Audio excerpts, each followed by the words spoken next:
Enaknya jadi anak presiden ini bisa berdampak sekarang ya, kalau dilihat dari situasi yang berkembang, bisa berdampak positif pada Prabowo Gibran atau justru berdampak negatif? Ya kalau ditanya apa enaknya jadi presiden atau enak jadi presiden, ada yang disebut dengan enak muwaladoh, jadi enaknya tebal. Kalau enaknya Bang Masinton itu enaknya tipis, saya menyebutnya itu enak muwaladoh. Nah Gus Romi langsung tertawa, enak banget lah, Oh, enak banget. enak banget, Oke. enaknya berlipat ganda. Ya tentu enak lah, pasti semua orang bermimpi ingin jadi anak presiden, apapun ya, karena ada privilege, ada kemudahan, ada bantuan-bantuan yang tanpa kita undang juga datang dengan sendirinya. Termasuk fenomena politik per hari ini gitu ya. Bahwa suatu waktu saya juga pernah bermimpi jadi anak presiden karena apapun saya bisa lakukan. Nah cuman memang problemnya kalau bicara tentang hari ini misalnya Mas Gibran anak presiden kemudian bisa maju, antara enak dan gak enak, enaknya karena sudah ditetapkan di KPU mendaftar. Tidak enaknya jadi bulan-bulanan di media sosial. Kemudian dibully oleh kalangan aktivis ya, kelompok pro demokrasi sampai hari ini resistensinya besar. Kalau kita mengacu pada pembicaraan yang tadi ditampilkan oleh Sylvia, itu kan sebenarnya hampir terbelah Mbak, 41 yang negatif, positifnya 39. Ya margin of error lah ini, kalau mau disederhanakan ini imbang terbelah antara yang positif dan negatif. Ada juga yang mendukung itu. 39% sentimennya positif.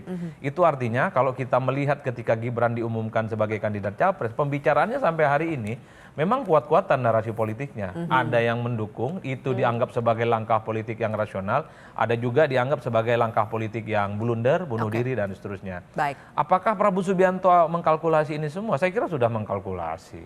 Karena mungkin ya bagi kubu Prabowo Subianto, satu-satunya keyakinan untuk memenangkan pertarungan di 2024 dengan cara mendapatkan dukungan politik Jokowi. Selama ini kan Jokowi ditarik apakah dukung Ganjar, apakah dukung Prabowo. Masih agak rumit cara membedakannya. Tapi ketika Gibran dipilih oleh Prabowo Subianto, tak ada bantahan. Jokowi pasti di situ. Kan tak mungkin orang tua itu tak merestui, tak mendoakan dan tidak mendukung total anaknya yang maju bertanding di 2024. Baik. Makanya sekalipun ada sentimen pembicaraan negatif di media sosial, kan problemnya pembicaraan begini kan nggak sampai ke bawah, Sylvia. Seringkali hanya ramai di medsos di kalangan menengah ke atas yang saya kira memang kalangan menengah ke bawah itu punya preferensi dan pembicaraan yang beda-beda. Oleh karena itu kubu Bang Masinton, pendukungnya Pak Ganjar Pranowo, bagaimana menerjemahkan 41% yang sentimen negatif itu sebagai upaya untuk mengerosi dan menggerus kekuatan politik Pak Prabowo Subianto. Atau justru Ban Amin juga. Tapi Amin tumben-tumbenan loh, agak sedikit nggak nyerang. Karena begini, apa ini ya? Amin meyakini akan lolos putaran pertama.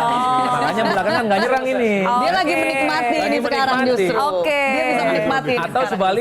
Atau sebaliknya, yang negatifnya itu 41%, itu bisa diakuisisi dengan sentimen yang kemudian justru tidak akan membuat erosi dukungan Pak Prabowo Subianto. Oke, kalau begitu.